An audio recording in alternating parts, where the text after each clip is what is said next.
नमस्कार दोस्तों, मैं सर्वेश चंद्र गुप्ता अपने YouTube channel electrical tech solutions में आप सभी का स्वागत करता हूं। दोस्तों, बच्चों के डिमांड के अनुसार हम लोग मशीन सब्जेक्ट को स्टार्ट करने से पहले किसी भी धारावाही चालक का चुंबकीय क्षेत्र कैसे, उसकी डायरेक्शन कैसे निकाली जाती है, या किसी सीधे धारावाही चालक के विद्युत चुंबकीय क्षेत्र संबंधी कुछ हमारे जो नियम होते हैं, जैसे right hand rule, Maxwell cork पेंच रूल, इन सभी को आज हम लोग डिस्कस करेंगे। साथ ही साथ ये भी समझेंगे कि अगर सीधा धारावाही चालक ना हो, उसकी जगह कोई हमारा धारावाही लूप चालक हो, उसका चुंबकीय क्षेत्र किस प्रकार से रिप्रेजेंट होता है और एक सोलेनॉइड का चुंबकीय क्षेत्र को कैसे प्रदर्शित किया जाता है। ये छोटे छोटे टर्मिनोलॉजी को आज हम लोग डिटेल तरीके से डिस्कस करेंगे, ताकि मशीन जैसे सब्जेक्ट को समझने में हमारे क्या हो, आसानी हो। हम कोई भी कंसेप्ट को वहाँ पर बार बार फिर दोबारा रिपीट करने की आवश्यकता ना पड़े। आप प्रत्येक कंसेप्ट को आप बहुत ही साधारण तरीके से आप समझते चले जाओ। क्योंकि मशीन सब्जेक्ट में ये चुंबकीय क्षेत्र से रिलेटेड जो भी हमारे नियम हैं, जो भी हमारे इसके प्रॉपर्टी वह सभी वहां पर फॉलो होंगे। इस वजह से उसे पढ़ने से पहले हम जो इंपॉर्टेंट यहां पर लॉ हैं, इंपॉर्टेंट नियम हैं, उनको जिक्र करेंगे। आफ्टर दैट हम मशीन सब्जेक्ट को स्टार्ट करेंगे।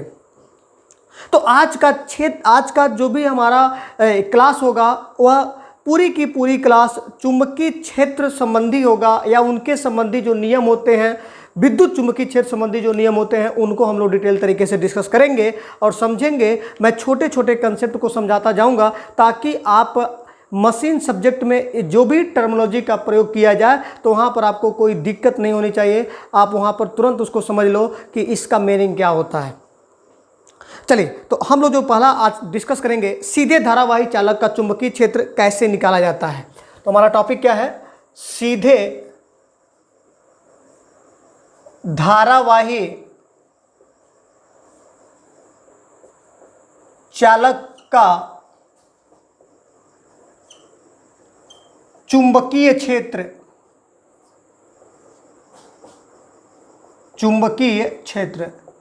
सीधे धारावाही चालक का चुंबकीय क्षेत्र, स्ट्रेट करंट कैरिंग कंडक्टर जिसको हम बोलते हैं। सीधे धारावाही चालक का मतलब क्या होता है? Straight current carrying conductor. तो अगर कोई स्ट्रेट करंट कैरिंग कंडक्टर है, यदि उसमें करंट फ्लो कर रही है, तो आप उसके चुंबकीय क्षेत्र को कैसे निकालोगे, उसकी डायरेक्शन को कैसे ज्ञात करोगे, इस चीज को समझने की हम लोग यहां पर कोशिश करेंगे। कुछ इंपॉर्टेंट बिंदु यहां पर क्या होता है, आप लोग जब भी मेरा लेक्चर देखा करिए तो साथ में नोट्स लेकर बैठा करिए। कॉपी और पेन जरूर होना चाहिए, ताकि जो मुख्य बिंदु को मैं यहाँ पर कभी बोलता हूँ, यहाँ पर लिखता नहीं हूँ, तो उन सभी इंपॉर्टेंट पॉइंट्स को भी आप लोग सुन करके उसको लिखा करो। तो मैंने क्या बोला, सीधे धारावाही चालक का यदि आपको चुंबकीय क्षेत्र निकालना हो तो कैसे आप निकालोगे, उसकी डायरेक्शन कैसे ज्ञात करोगे।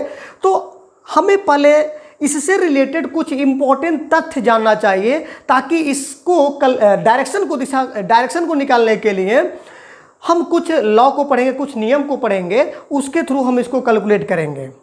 तो सबसे इंपॉर्टेंट कुछ महत्वपूर्ण बिंदु यह है कि सीधे धारावाही चालक का चुंबकीय क्षेत्र सकेंद्रीय बल रेखाओं से निर्मित होता है। किससे निर्मित होता है? सीधे धारावाही चालक का चुंबकीय क्षेत्र संकेंद्रीय बल रेखाओं से निर्मित होता है। ये हमारा मोस्ट इंपॉर्टेंट पॉइंट है। दूसरी चीज क्या है कि चुंबकीय बल रेखाओं का यदि आपको केंद्र बिंदु ज्ञात करना हो, तो वह चुंबकीय बल रेखाओं का जो हमारा सेंटर पॉइंट होगा, केंद्र होगा, वह चालक का मध्य बिंदु ही होगा। जो भी हमारा, सपोज दैट यही अगर चालक है, आप इसके इर्द गिर्द चुंबकीय क्षेत्र अगर आप कैलकुलेट कर रहे हो, यदि उस चुंबकीय क्षेत्र का आप सेंटर कैलकुलेट करना चाहते हो, उसका केंद्र बिंदु निकालना चाह रहे हो, तो ये चालक के जिस पॉइंट पर चुंबकीय क्षेत्र आपको रिप्रेजेंट हुआ है, उस चालक का मध्य बिंदु ही उस चुंबकीय क्षेत्र का क्या होगा? वो हमारा मध्य बिंदु होगा। मैं उम्मीद कर रहा हूं आप मेरी बात को समझ रहे होंगे। तीसरा जो इंपॉर्टेंट पॉइंट क्या है इसमें, कि चालक की पूरी लंबाई में, जरा गौर से सुनिएगा, इस चालक की पूरी लंबाई में उसके प्रत्येक बिंदु पर चुंबकीय क्षेत्र उत्पन्न हो जाता है। जरा गौर करिएगा, यह हमारा क्या है, अगर देखा जाए पूरा चालक तो बिंदुओं का बिंदु पथ होगा एक प्रकार से। तो जितने भी बिंदु होंगे, ये चालक की पूरी लंबाई की मैं बात कर रहा हूं, इस चालक की पूरी लंबाई में उसके प्रत्येक बिंदु पर चुंबकीय क्षेत्र क्या होता है, उत्पन्न हो जाता है। ये कुछ इंपॉर्टेंट तथ्य हैं। अगर सीधे धारावाही चालक के चुंबकीय क्षेत्र के बारे में आप नॉलेज ले रहे हो, तो सीधे धारावाही चालक के चुंबकीय क्षेत्र में मैंने 3 इंपॉर्टेंट बिंदुओं का जिक्र किया है, उसको जरूर आप नोट्स बनाइएगा। पहला पॉइंट हमने बोला कि सीधे धारावाही चालक का चुंबकीय क्षेत्र संकेंद्रीय बल रेखाओं से निर्मित होता है। संकेंद्रीय बल रेखाओं से क्या होता है, वह निर्मित होता है। संकेंद्रिक बल रेखा मतलब होता है ऐसा बल रेखा है जिसका क्या होता है, पूरे बल रेखाओं का एक हमारा क्या होगा, केंद्र की तरफ हमारा वो जाता जाएगा। जैसे आप चुंबकीय क्षेत्र बना रहे हो तो उसका जो केंद्र होगा वह क्या होगा, धीरे धीरे अंदर की तरफ जाता जाएगा। वह संकेंद्रीय बल उसी को बोलते हैं। बहुत सारी यहाँ पर बल रेखाएं हो जिसका यहाँ पर एक सेंटर पॉइंट इसके मध्य में हो, बीच में हो, संकेंद्रीय बल रेखाओं से निर्मित होता है। दूसरा इंपॉर्टेंट पॉइंट हमने क्या बोला कि चुंबकीय बल रेखाओं का केंद्र चालक का मध्य बिंदु होता है। चुंबकीय बल रेखाओं का जो केंद्र होगा वो हमारा क्या होगा, चालक का मध्य बिंदु होगा। और तीसरा इंपॉर्टेंट पॉइंट क्या है कि पूरे चालक की लंबाई में उसके प्रत्येक बिंदु पर चुंबकीय क्षेत्र उत्पन्न हो जाता है। ये कुछ महत्वपूर्ण तथ्य है जो हम सभी स्टूडेंट को जानना जरूरी होता है। अब चलिए इसको समझने की कोशिश करते हैं। सपोज दैट जरा ध्यान दीजिएगा, अगर इस प्रकार से हम कोई स्ट्रेट करंट कैरिंग कंडक्टर को ड्रा कर रहे हैं, ये हमारा क्या है, स्ट्रेट सीधी straight current carrying conductor. Current carrying conductor का मतलब क्या होता है कि इसमें हमारा धारा क्या है, प्रवाह कर रही है, और यही हमारा क्या है, करंट को रिप्रेजेंट कर रहा है। इसमें क्या है, करंट आपको फ्लो कर रही है। ये हमारा क्या है, ये धारा की दिशा है। ये जो एरो आपको रिप्रेजेंट कर रहा है, एरो किसको रिप्रेजेंट कर रहा है, वह धारा की दिशा को बता रहा है। ये किसकी दिशा को बता रहा है, ये धारा की दिशा को बता रहा है। अब जरा ध्यान दीजिएगा, अब धारा की दिशा जो है, धारा की जो दिशा है, अब आप उसको चुंबकीय क्षेत्र को कैसे रिप्रेजेंट कराते हो, तो चुंबकीय क्षेत्र को डायरेक्शन को निकालने के लिए हमारा करंट का डायरेक्शन बहुत महत्वपूर्ण रोल प्ले करता है। करंट के डायरेक्शन के उसके हिसाब से ही हम क्या करेंगे, चुंबकीय क्षेत्र की दिशा को हम क्या करेंगे, उसके डायरेक्शन को कैलकुलेट करेंगे। तो जरा ध्यान दीजिएगा, अब मैं कहूँ कि इसका जरा चुंबकीय क्षेत्र, मैं अगर 2 बिंदु की बात करूँ, अगर यहाँ पर मैं चुंबकीय क्षेत्र कैलकुलेट करूँ तो चुंबकीय क्षेत्र यह इस प्रकार से बनेगा। बहुत सारे चुंबकीय बल रेखाओं से लेकर के हमारा क्या है, ये हमारा चुंबकीय क्षेत्र बना है। उसी प्रकार से इसका भी बनेगा, यहां पर भी आप बना सकते हो।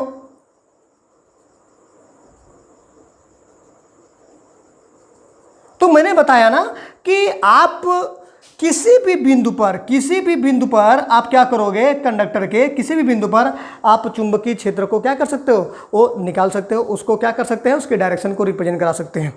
अब ये देख रहे हैं, इसी को बोलते हैं सकेंद्रीय बल रेखाएं, यही कहलाती हैं सकेंद्रीय बल रेखाएं। देख रहे हैं सभी बल रेखाओं का एक केंद्र की तरफ ओरिएंटेशन है।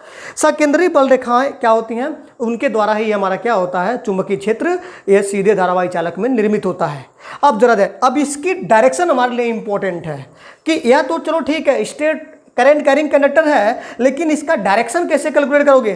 करंट की डायरेक्शन हमको पता है, ये जिधर एरो लगा हुआ है उधर करंट हमारी क्या हो रही है, प्रवाह कर रही है।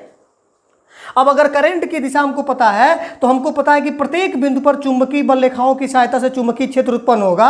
अब चुंबकीय क्षेत्र की दिशा को कैलकुलेट करने के लिए हमको डिफरेंट हमारे क्या है, उसको हम लोग नियम पढ़ेंगे। उसमें से हमारे 2 इंपॉर्टेंट नियम होते हैं। कौन, एक हमारा क्या होता है दाएं हाथ का नियम, और दूसरा क्या होता है मैक्सवेल का कॉर्क पेंच नियम। दोनों एक ही चीज़ को निकालने का एक बात है, 2 अलग अलग तरीका है, लेकिन दोनों का एक ही उद्देश्य है कि सीधे धारावाही चालक के विद्युत चुंबकीय क्षेत्र को इससे इनकी सहायता से हम क्या कर सकते हैं, निकाल सकते हैं। तो इस प्रकार से हम 2 रूल को पढ़ेंगे सीधे धारावाही चालक के विद्युत चुंबकीय क्षेत्र को, उसके रिलेशन में 2 हमारे नियम होंगे। एक हमारा क्या होगा राइट हैंड रूल, जिसको दाएं हाथ का नियम बोलते हैं। दूसरा क्या होगा मैक्सवेल का कॉर्क पेंच नियम। अब उनकी सहायता से हम इसको निकालने की कोशिश करेंगे। मैं यहाँ पर डायरेक्शन तो रिप्रेजेंट कर रहा हूँ, लेकिन ये डायरेक्शन कैसे आया है अभी आप नहीं समझ रहे हैं, लेकिन मैं जो नियम पढ़ाऊंगा उसके हिसाब से आप इसकी डायरेक्शन को भी आप समझ जाओगे कि हाँ इसकी डायरेक्शन क्या होगा, ऐसा ही होगा। अभी मैंने ये बताने की कोशिश किया कि यदि सीधी धारावाही कोई चालक है तो उसका चुंबकीय क्षेत्र कैसे बनता है। तो मैंने 3 इंपॉर्टेंट बिंदु दिया हुआ है कि सीधे धारावाही चालक का चुंबकीय क्षेत्र संकेंद्रीय बल रेखाओं से निर्मित होता है, पहला इंपॉर्टेंट पॉइंट। और दूसरा पॉइंट हमारा क्या है, चुंबकीय बल रेखाओं का केंद्र चालक का क्या होगा, यह चालक का मध्य बिंदु ही होगा, मध्य बिंदु ही होगा। और तीसरा इंपॉर्टेंट पॉइंट हमने क्या आपको बताया कि चालक की पूरी लंबाई में उसके प्रत्येक बिंदु पर चुंबकीय क्षेत्र क्या होगा, वह उत्पन्न होगा। ऐसा नहीं है कि सिर्फ यहीं पर ही उत्पन्न हुआ है, किसी भी बिंदु पर, चालक के किसी भी बिंदु पर आप देखेंगे तो आपको क्या होगा, उसके प्रत्येक बिंदु पर चुंबकीय क्षेत्र उत्पन्न हो जाता है, उसके प्रत्येक बिंदु पर चुंबकीय क्षेत्र उत्पन्न हो जाता है। तो दूसरा इंपॉर्टेंट हमारा पॉइंट क्या है कि हम लोग उसको डिस्कस करेंगे, कंसेप्ट कि सीधे धारावाही चालक के विद्युत चुंबकीय क्षेत्र संबंधी नियम। तो हमारा अगला टॉपिक क्या है,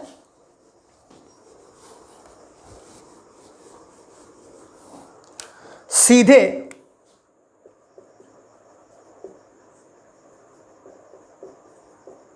धारावाही चालक के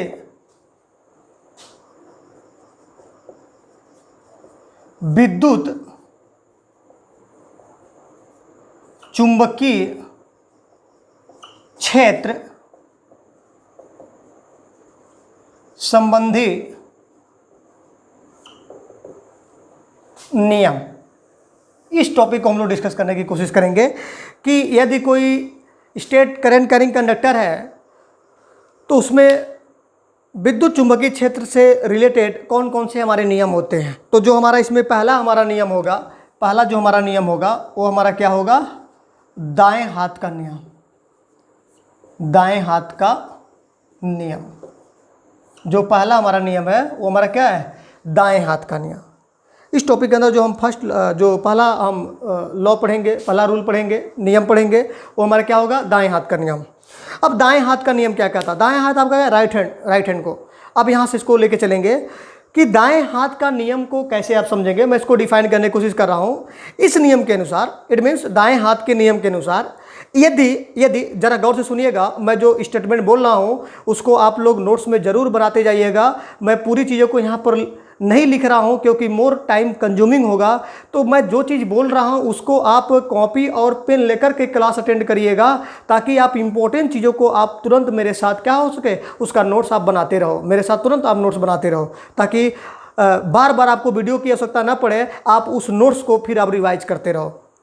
चलिए, मैंने क्या बोला, इस नियम के अनुसार, इट मीन्स दाएं हाथ के नियम के अनुसार, यदि हम चालक को दाएं हाथ से, सुनिएगा, यदि हम चालक को दाएं हाथ से इस प्रकार पकड़ना है, देखो सपोज दैट ये हमारा चालक है, अब हमको दाएं हाथ से इसको इस प्रकार से पकड़ना है। अब कैसे पकड़ना है और उस पकड़ने के हिसाब से आप किन किन कंडीशन को, कौन कौन सा आप स्टेटमेंट दोगे, उसको ज़रा समझने की कोशिश करिएगा। इस नियम के अनुसार यदि हम चालक को दाएं हाथ से इस प्रकार पकड़ें कि अंगूठा, ज़रा ध्यान दीजिएगा, कि अंगूठा चालक में धारा की दिशा को प्रदर्शित करे, अंगूठा चालक में धारा की दिशा को प्रदर्शित करे, उस स्थिति में मुड़ी हुई अंगुलियों की दिशा, जब सपोज दैट ये चालक है, इसको आप ऐसे पकड़ रहे हो, ऐसे पकड़ रहे हो, ये अंगूठा ऊपर गया और ये हमारी क्या है, मुड़ी हुई अंगुलियां हैं।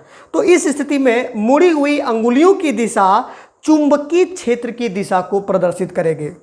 मैं फिर से इसको रिवाइज कर रहा हूँ, फिर से बोल रहा हूँ कि दाएं हाथ के नियम के अनुसार यदि हम चालक को दाएं हाथ से इस प्रकार पकड़ें, हम चालक को दाएं हाथ से इस प्रकार पकड़ें कि अंगूठा चालक में धारा की दिशा को प्रदर्शित करे, कि अंगूठा चालक में धारा की दिशा को प्रदर्शित करे, तब मुड़ी हुई अंगुलियों की दिशा चुंबकीय क्षेत्र की दिशा को प्रदर्शित करेगी। मैं उम्मीद कर रहा हूँ ये बात समझ में आ रही है। अब जरा ध्यान दीजिएगा, अब यहाँ समझने की कोशिश करिए। मान लीजिए सपोज दैट ये हमारा क्या है, एक चालक है। अब इस चालक में सपोज दैट धारा ऊपर की तरफ जा रही है। अब ये चालक में धारा ऊपर की तरफ जा रही है, तो आपको क्या करना है कि आप दाहिने हाथ से इस चालक को ऐसे पकड़ना है कि आपका अंगूठा जिधर धारा प्रवाह कर रही है उधर हो। अब जरा ध्यान दीजिएगा, मैंने बोला ना कि जो धारा प्रवाह कर रही है ऊपर की तरफ जा रही है, तो हमारा अंगूठा ऊपर की तरफ है। अब आप जब अंगूठा धारा की दिशा में आप रखे हो तो जो अंगुलियां मुड़ी हुई हैं, देख रहे हैं ना, मैं इसको पकड़ा हुआ हूं, ये जो अंगुलियां मुड़ी हुई हैं वह जो डायरेक्शन होगा वो किसका होगा? चुंबकीय क्षेत्र का दिशा होगा। वो हमारा किसका दिशा होगा? चुंबकीय क्षेत्र का दिशा होगा। तो अगर मैं कहूं कि इधर अगर अपवर्ड साइड करंट फ्लो कर रही है तो चुंबकीय क्षेत्र की डायरेक्शन किधर होगी? तो आपको सिंपली जिधर आपको करंट जा रहा है उधर अंगूठा करके इस कंडक्टर को दाएं हाथ से आपको पकड़ना है, अंगूठा धारा की दिशा में है, तो ये अंगुलियां जिधर मुड़ी हुई हैं वो हमारा क्या है? चुंबकीय क्षेत्र की दिशा को प्रदर्शित करेगी। इट मीन्स यदि करंट ऊपर की तरफ फ्लो कर रहा है तो आपका जो चुंबकीय क्षेत्र की दिशा होगी वह इस प्रकार से होगी। अब जरा ध्यान दीजिएगा, अगर यही चालक में धारा जो है वो क्या है? नीचे की तरफ जा रही है। अब नीचे की तरफ जाएगी तब आपका चुंबकीय क्षेत्र की दिशा क्या होगी? बदल जाएगी। क्यों? अब फिर वही कहानी करना है, जिधर धारा जा रही है उधर अंगूठा करके आपको दाहिने हाथ से इस कंडक्टर को पकड़ना है। अब देखिएगा जरा, धारा तो नीचे है तो अंगूठा भी हमारा क्या है? नीचे है। अब इधर जो अंगुलियां मुड़ी हुई हैं, ये अंगुलियां जो मुड़ी हुई हैं वो हमारा चुंबकीय क्षेत्र की दिशा को प्रदर्शित करेंगी। इट मीन्स अब जो हमारा चुंबकीय क्षेत्र होगा वो इस प्रकार से होगा। जो पहले ऐसा था अब ऐसा बन गया, जब ऐसा था तब अपवर्ड था, अब ऐसा है तो डाउनवर्ड धारा है। इट मीन्स, अब जरा गौर करिएगा, अब मैं यहाँ पर आपको समझाने की कोशिश कर रहा हूँ कि अगर मैं यह चालक की बात कर रहा हूँ, ऐसा दो कंडीशन दे रहा हूँ इस प्रकार से। अब यहाँ पर मैं बोल रहा हूँ कि करंट की जो डायरेक्शन है वो हमारा क्या है? डाउनवर्ड है। और यहाँ मैं बोल रहा हूँ करंट की डायरेक्शन क्या है? अपवर्ड है। यह हमारा आई है और ये हमारा आई है। अब मैं बोल रहा हूँ जरा चुंबकीय क्षेत्र की दिशा को बताइएगा, तो आपको कोई दिक्कत नहीं होनी चाहिए। आपको क्या करना है? करंट की दिशा में अंगूठा रखो और इस कंडक्टर को पकड़ो दाएं हाथ से। अब जब करंट की दिशा में अंगूठा है, आप कंडक्टर को जैसे पकड़ रहे हो तो ये जो अंगुलियां मुड़ रही हैं, अंगुलियों की मुड़ने की दिशा किसको प्रदर्शित करेंगी?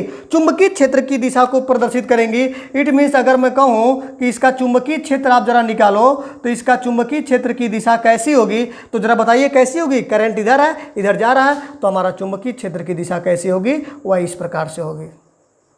मैं उम्मीद कर रहा हूं ये बातें आपको समझ में आ रहा होगा। ये बातें आपको भली बात समझ में आ रहा होगा कि चुंबकीय क्षेत्र की दिशा कैसी होगी, तो इस प्रकार से होगी। अब यहाँ पर जरा बताइए, यहाँ पर तो करंट तो अपवर्ड है, तो आपको ऐसे दाहिने हाथ से पकड़ना है कि अंगूठा आपको चालक में प्रवाहित होने वाली धारा की दिशा में होनी चाहिए। अब हमारा अंगूठा चालक में प्रवाहित होने वाली धारा की दिशा में है। अब आप इसको पकड़िए तो आपकी जो ये मुड़ी हुई अंगुली है ना, वो हमारा चुंबकीय क्षेत्र की दिशा को प्रदर्शित करेगी। अब जैसे आप धारा की दिशा में अंगूठा करके रखे हो और ये आपका जो मुड़ी हुई अंगुली है वही चुंबकीय क्षेत्र की दिशा को प्रदर्शित कर रही है, तो अगर मैं कहूँ कि इसका जरा चुंबकीय क्षेत्र आप कैलकुलेट करो, तो चुंबकीय क्षेत्र कैलकुलेट करने में या उसकी डायरेक्शन निकालने में आपको कोई भी दिक्कत नहीं होनी चाहिए। तो इसका चुंबकीय क्षेत्र की डायरेक्शन कैसा होगा? अब यहाँ पर कहानी बदल जाएगी, वो ऐसा हो जाएगा। बोलो भाई, मैं उम्मीद कर रहा हूँ आपको ये समझ में आ रहा होगा। अब यहाँ पर करंट की चुंबकीय क्षेत्र की दिशा कैसी हो गई? इसके जस्ट विपरीत हो गई। क्यों? क्योंकि करंट का डायरेक्शन क्या हो गया? हमारा विपरीत हो गया। अब आप सिंपली आप करंट की दिशा में अंगूठा रखो और इसको पकड़ो। अब मुड़ी हुई अंगुलियां आपको किसको रिप्रेजेंट करेंगी? वो हमारा किसको रिप्रेजेंट करेंगी? चुंबकीय क्षेत्र के डायरेक्शन को, चुंबकीय क्षेत्र की दिशा को प्रदर्शित करेंगे। ये हमारा था दाएं हाथ का नियम। मैं उम्मीद कर रहा हूँ आपको समझ में आ रहा होगा। ये हमारा क्या था? दाएं हाथ का नियम।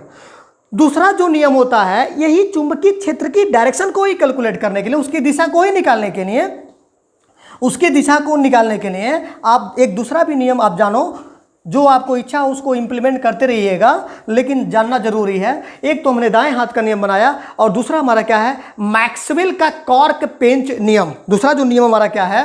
दूसरा नियम सेकेंड,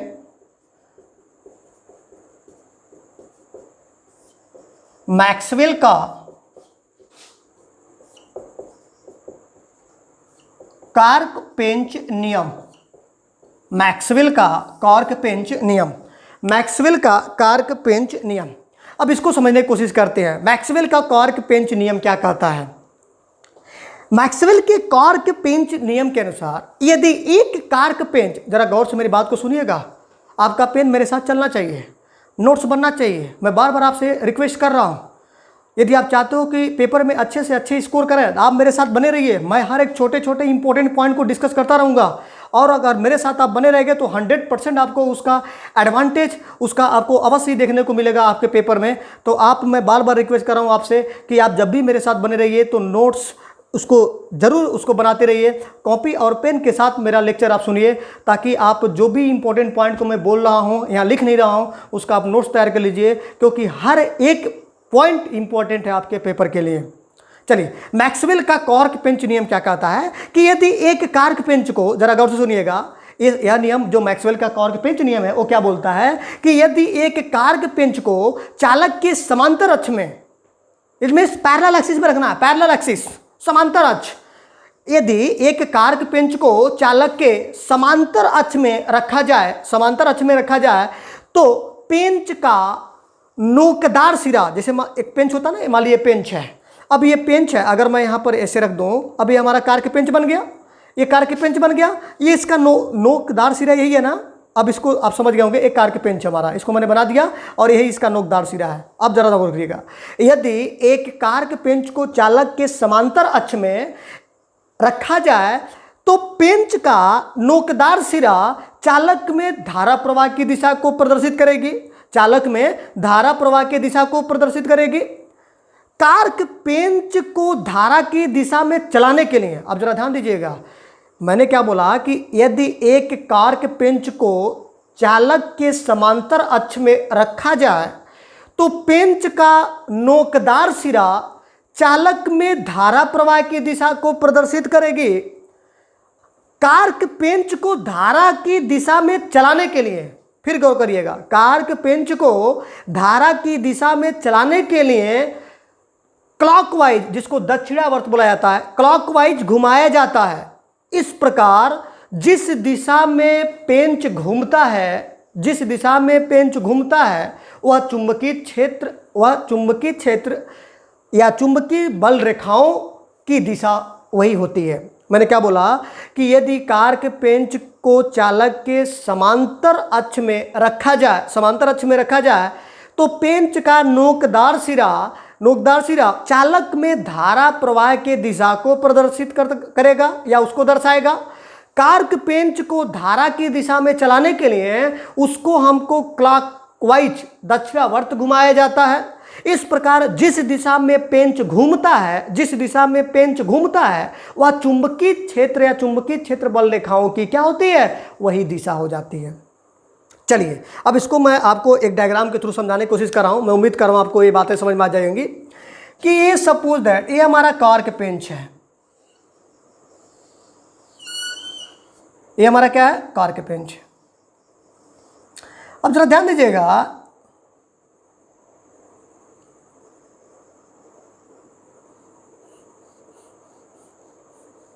ये हमारा क्या है, कॉर्क पेंच है।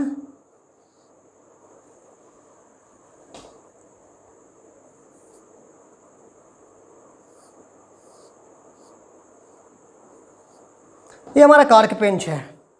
अब एक कॉर्क पेंच का ये जो नोकदार सिरा होता है, नोकदार सिरा, उसको हमने क्या किया है, वह चालक के समांतर अक्ष में पैरेलल, जैसे अगर चालक आपका ऐसा है नीचे, तो नोकदार इसी के ऊपर ऐसे होगा, ये समांतर होगा नहीं, दोनों दूसरे एकदम इसी के समांतर अक्ष में होना चाहिए। अब देखिए, ये हमारा कॉर्क पेंच है, इसका जो नोकदार सिरा है वह ये हमारा चालक है, ये नीचे वाला चालक है, चालक के समांतर अक्ष में है कि नहीं है, बिल्कुल है। अब वह क्या बोल रहा है कि यह जो नोकदार सिरा होता है वह क्या रिप्रेजेंट करता है, वह रिप्रेजेंट करता है चालक में प्रवाहित होने वाले की दिशा को, चालक में प्रवाहित होने वाली धारा की दिशा को। इट मीन्स अगर मैं कहूँ कि इस चालक में धारा किधर जा रही है, तो इधर जिसका इसका नोकदार सिरा जिधर जा रहा है, तो चालक कहीं ना कहीं आपको धारा की दिशा ऐसा होगा। ये किसकी दिशा है, ये हमारा नीचे की तरफ धारा की दिशा है।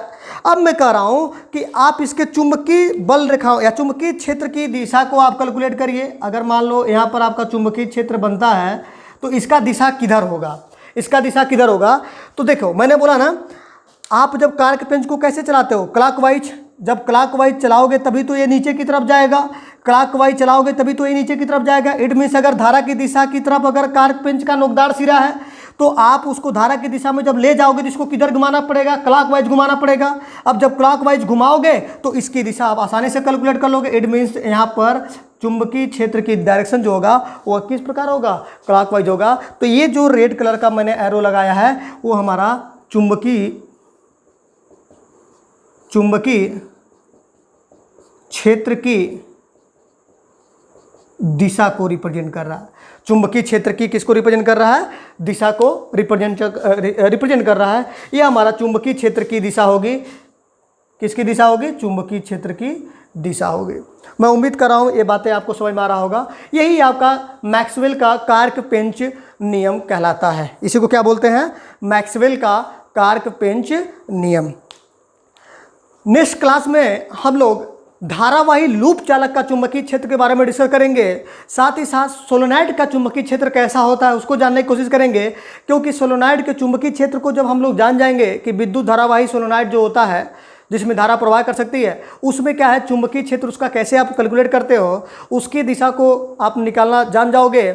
आफ्टर दैट हम लोग कुछ इंपॉर्टेंट लॉ को डिस्कस करेंगे, जैसे फैराडे लॉ, लेंज लॉ, इन सभी के बारे में डिस्कस करेंगे। और एक छोटा सा टर्मिनोलॉजी को भी हम लोग जरूर डिस्कस करेंगे कि इंड्यूस ईएमएफ किसको बोलते हो, कितने प्रकार से ईएमएफ को इंड्यूस कराया जाता है। उसमें भी आपके दो होते हैं, स्टैटिकली और डायनेमिकली, उनको भी हम डिटेल आपको समझाऊंगा। ये सभी जो मैग्नेटिज्म से रिलेटेड आपके लॉ हैं या रूल हैं, इन सबको समझाने के बाद आफ्टर दैट मैं मशीन सब्जेक्ट को स्टार्ट करूँगा।